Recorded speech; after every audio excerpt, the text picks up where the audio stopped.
Dad handed my overindulged brother a whopping sum of $120,000 to cover his medical school fees, yet flatly refused to invest a dime in my fledgling business. And now, they are pleading for financial assistance, claiming my brother's life is in jeopardy. Hello everyone, before I delve into the details of this dramatic situation, I want to give you all a comprehensive background of my family so that every twist and turn will be easier to follow. I am a 21-year-old male, and I come from what can only be described as a fractured household. My parents officially divorced back when I was in middle school, a split largely triggered by my dad's infidelity with his secretary. Although I only discovered the actual details of his cheating years later, even as a child, I was keenly aware that something was off.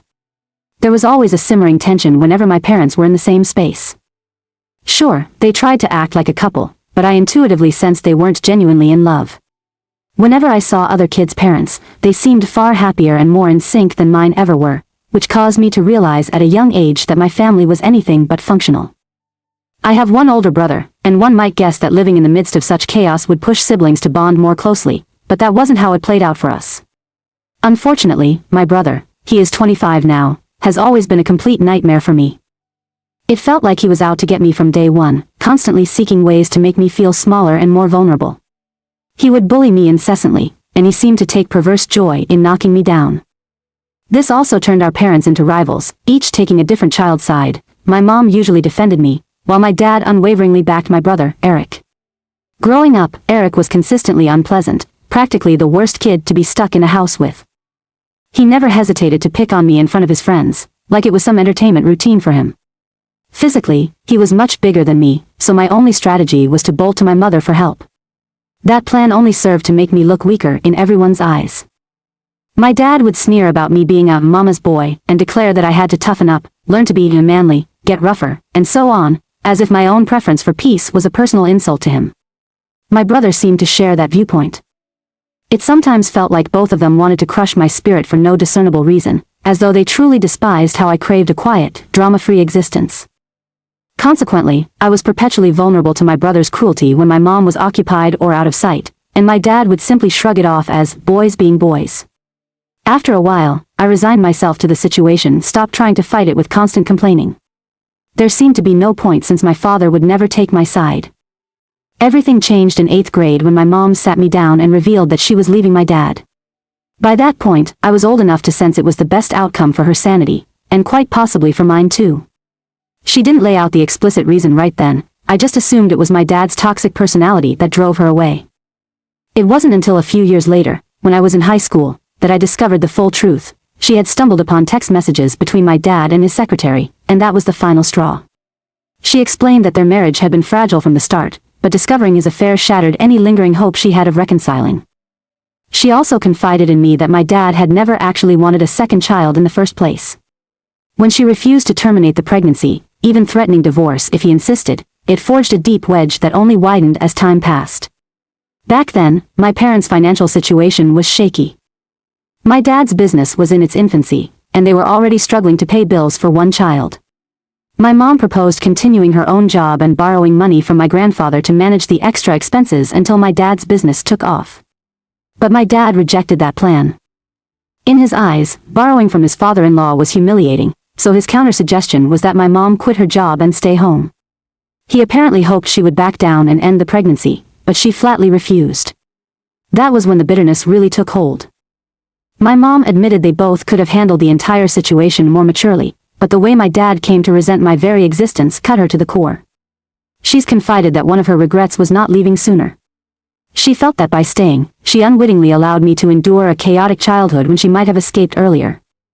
But she clung to the notion that parents remaining together was somehow a better environment for me and my brother. And for a while, she continued to love my dad, believing, or at least wishing, that he would soften toward me. However, as the years rolled on, her hopes were repeatedly dashed. With his continued hostility and eventual infidelity, she reached her breaking point and filed for divorce. She apologized to me for all the anguish I experienced, though I could hardly blame her alone. She was stuck in a difficult position, but it was heartbreaking nonetheless that we spent so many years in a home clouded by conflict. Even after the divorce, which was finalized when I was in middle school, I found out I had to visit my dad's place on weekends. The arrangement was that I would stay with my dad on weekends, while my brother would stay with my mom during that same time. My dad argued that I needed to learn to bond with my sibling, but no one was going to force me into that situation. My brother and I loathed each other's company, so the custody arrangement spared me from having to deal with him non-stop. My mom, fortunately, sided with me on that. Still, we were forced to spend holidays together, which were seldom pleasant, especially after my dad started officially dating that same secretary. It was a maddening dynamic.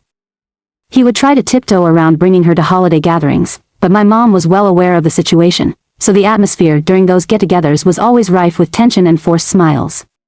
Clearly, there was no genuine warmth between any of us, and deep down, none of us got along. It was a sorry situation, but we managed to muddle through it under the flimsy justification that we were all related by blood.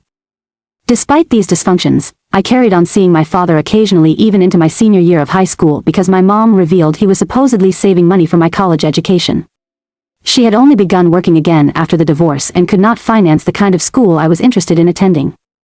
So, I reluctantly continued to show up at my dad's place, trying to maintain at least a civil facade around him. It felt manipulative, but I told myself I could endure it if it meant securing my future. If I had known back then that he'd never set aside a college fund in the first place, I would have saved myself the indignity. Because, as it turned out, he had zero intention of providing for my education.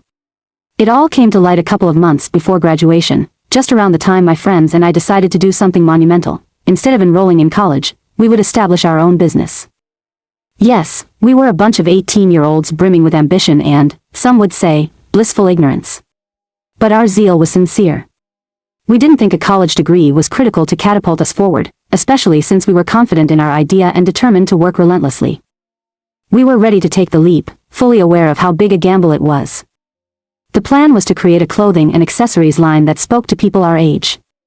We had noticed a glaring gap in the local market. Either you bought mass-produced generic stuff from big brands, or you settled for smaller labels that didn't resonate with teenage style. My friends and I had always found ourselves unsatisfied with our clothing options, resorting to either secondhand stores or items that felt archaic. We wanted something fresh, personal, and reflective of how young people really wanted to dress.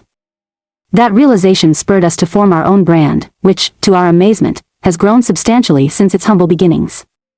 Each member of our 4-person team had designated roles. 2 of us handled creative design, we all had some aptitude for art and fashion, and the other 2 focused on the business side, marketing, budgeting, all the unglamorous tasks necessary to keep a startup afloat.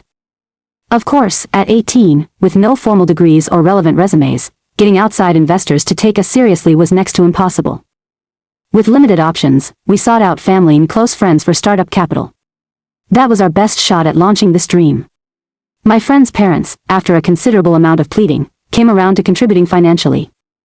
My own mother also tried to help in every possible way, but she warned me from the start that my father would be a long shot.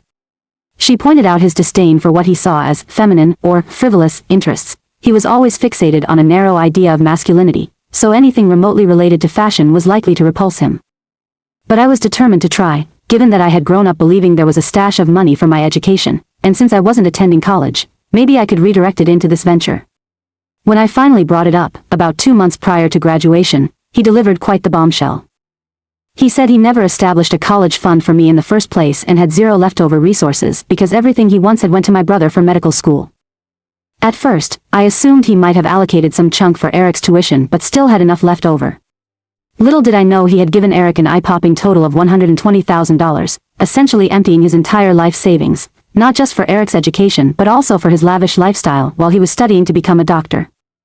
My father didn't flinch at this, and he didn't bother creating a similar fund for me because he convinced himself I wasn't academically gifted. He openly admitted he never pictured me as someone who would apply to colleges or get accepted anywhere, so he saw no point in saving. To add insult to injury, he outright declared that Eric was the bright one and I was too dumb to aim for higher education. He arrogantly congratulated himself on predicting I'd skip college, even though I didn't enroll for very different reasons. His blasé attitude and offensive remarks drove me over the edge. We ended up in a fiery argument, where all the pent-up animosity exploded. I was furious that he had never cared about my future, never saved a penny on my behalf, and still had the audacity to belittle me by calling me stupid. That day was the breaking point. I said things to him that I'd been holding in for years, and he shot back with his usual bile. It reached a point where I recognized there was nothing left to say. I had never felt such betrayal and heartbreak, yet there was also a strange relief in no longer tiptoeing around to keep up appearances. We parted ways then and there, effectively severing our relationship. I moved into my mom's place permanently, leaving the drama behind. As expected, my friends were very understanding when I told them I wouldn't be able to secure funding from my father. Thankfully, my mother, in her unwavering support, dug into her own savings and borrowed from my grandparents, who were retired and on a fixed income. I had been reluctant to dip into their resources because they needed to preserve what they had for their own healthcare or emergencies. However, my grandparents were gracious enough to support me anyway, acting as investors and even offering whatever guidance they could. By some miracle, combined with our determination and a lot of lost sleep, our business took off. We found a niche in the teenage market, developed a strong brand presence, and started to see genuine profits. It astounds me to think of how far we've come since that first brainstorming session. And ironically, we're now doing much better financially than my father's own business. Quite the poetic justice, I must say. Fast forward to about 2 weeks ago, after almost 3 years of no communication whatsoever, my father reached out. I saw his name on my phone and nearly dropped it because I was so surprised. Then he started talking about Eric, which was even more baffling. He began the call by congratulating me on the success of my venture, though his tone was strangely forced, like he was checking off a box. There was no heartfelt apology, no acknowledgement of wrongdoing. Instead, he announced that Eric had gotten into trouble and needed my help. Allegedly, Eric had picked up a gambling habit during medical school and was now buried in debt to some very shady people. My dad claimed that Eric, having just completed his residency, fled back home and was hiding out, terrified that his creditors would do something drastic if he couldn't pay them soon. My father insisted that I was their only viable solution, considering my business was flourishing and I might have the disposable cash to bail him out. He rattled off the usual statements about families sticking together, ignoring the irony of how he'd always treated me. He genuinely believed I should loan them a substantial amount to wipe out Eric's debts so that Eric could avoid any dire consequences and start fresh. This news infuriated me. Not only had my dad spent years dismissing me, belittling me, and funneling all his resources into Eric, he now had the nerve to request a lifeline, no contrition, no sign of regret, just a brazen expectation that I would swoop in. I lost my temper, told him to go find help elsewhere, and hung up. Then I blocked his number. I got a couple of phone calls from an unknown number afterward, likely my brother, so I blocked that as well. I didn't want them to have any access to me, especially as I was still fuming over the audacity of it all. In the days that followed, though, something nagged at me. A sense of guilt or uncertainty started creeping in, leaving me questioning if I'd done the right thing by shutting the door so firmly. Part of me wondered whether I had a moral responsibility to help, in spite of all the emotional harm they inflicted on me over the years. I was torn. On one hand, it felt like karmic justice. On the other hand, I worried that if something genuinely terrible happened to Eric, I might never forgive myself. I wrestled with these thoughts endlessly. Was I a heartless person for refusing them, or was I justified, given everything that had happened? That internal struggle prompted me to post my dilemma, essentially asking whether I was in the wrong for refusing to bail them out after they had shown such blatant favoritism and cruelty. Then came an update. Over the next few days, I decided that before making any final decision, I should at least talk to my mom. She had also severed ties with both my father and Eric some years back. Her patience for their behavior had worn thin. But I knew, deep down, she still worried about Eric because she's a mother, and maternal instincts are difficult to switch off, no matter how problematic one's child might be. When I finally told her the whole story about Eric's alleged debts and how Dad was begging for money, she was surprisingly resolute. She insisted I had no moral obligation to them because they never took care of me or had my back. She noted that if they had shown remorse, or even offered a simple apology for years of abuse, it might have changed the equation. But they hadn't. In her mind, Eric was old enough to understand the repercussions of gambling. My father had essentially coddled him through life. Now they could deal with the fallout on their own. It made sense. She raised the possibility that they might even be lying, fabricating the debt scenario to manipulate me into handing over cash. I decided to wait a bit longer before making any move. Then came a second update. My curiosity and guilt were eating away at me, so I decided to do some digging to confirm whether there was a real threat looming over Eric's life. If something genuinely dangerous was about to happen to them, part of me felt that ignoring it would be something I'd regret forever. So I headed over to my father's old house, planning to see for myself if they were safe or if they truly needed an intervention. To my astonishment, I discovered that not only was my dad not living there anymore, but he had sold the house around 3 weeks prior, and not at a bargain price either. Neighbors said it was in a prime location, and the sale brought in a substantial sum of money. So, if my father had access to that large amount of cash, why would he need mine? It didn't add up. The puzzle was solved the following morning when my dad's lawyer contacted me with a bizarre story. The lawyer stated I was being disinherited from my father's will because I had failed a test my father set for me. Apparently, my dad had orchestrated this entire fiasco about Eric's gambling debt as a ruse to see if I would step up and bail out the family. If I had complied, he might have considered putting me back in his estate planning. But since I stood my ground and refused, he saw that as grounds to cut me out completely. In other words, there was never any real danger. Eric wasn't hiding from violent loan sharks. My dad hadn't truly fallen on hard times. He was simply in the middle of selling his house and moving closer to Eric, who had finished his residency, and he dreamed up this test to gauge my loyalty. It was appalling, and yet it wasn't shocking at all, given everything I'd been through with them. Frankly, I was relieved to have failed that twisted exam. I didn't need his inheritance, nor did I want to be entangled in his manipulative games. If anything, it was a liberating moment, confirming that I was right to maintain distance. Then came the third update, which arrived about a year later. By that point, my life had taken a new, wonderful turn. I got engaged to a childhood friend I'd recently reconnected with. We had known each other for ages, but she had moved away. When she returned last year, we hit it off immediately, realized there was something special between us, and decided not to waste any more time. I understand how some people feel a year of dating might be too quick to get engaged, but when you know, you truly do know. Everything felt right. The unexpected twist was that my father and Eric somehow learned about my engagement and decided to email me. They extended a forced-sounding congratulation, then claimed they thought it best not to attend the wedding or any associated events because they felt they weren't respected or liked by me. It was an almost laughable piece of communication, bold for them to assume they would have ever been invited in the first place. My mom, my fiancé, my friends, and basically everyone I care about got a good chuckle out of their self-important assumption. But at least they made it clear they would not grace us with their presence, which is better for everyone involved.